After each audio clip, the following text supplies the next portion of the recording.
Despite a ruling from a federal appeals court today, a popular Woodland Park ministry is still hosting its week-long conference with hundreds in attendance. The 10th Circuit Court of Appeals today denying Andrew Wommack Ministries' request to allow this conference to happen, while a separate religious discrimination lawsuit goes through the system. KRDO News Channel 13's Chase Golightly joins us live from the Charis Bible College, where that conference is already underway. Chase has more on the court's ruling and the ministry's response. Bart, Heather, you can actually see some cars pulling out of Charis Bible College right now. Now, Teller County Public Health tells us they believe that Andrew Wommack Ministries would just outright cancel this 4-day conference after today's ruling. But shortly after the Court of Appeals made their decision, a spokesperson for the ministry told us that's not going to happen. In defiance of the 10th Circuit's ruling, Andrew Wommack Ministries says it will exercise its First Amendment rights by hosting its week-long ministers' conference.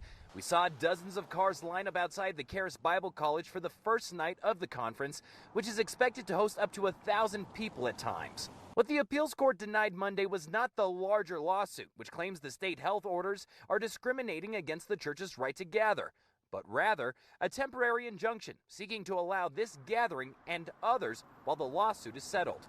Craig Coneth, associate law professor at University of Colorado Law School, explains. So it's basically an emergency request to force the state to stop any enforcement action while their lawsuit proceeds. Just last week, we asked the church's legal counsel if the conference would go on, even if their injunction request was denied. We'll have to make a decision, obviously, when we get to that point, but we have a very strong opinion that these orders are unconstitutional. Now that they have gone forward, a spokesperson tells us there are extensive safety protocols in place to keep visitors safe, like temperature checks and sanitation stations.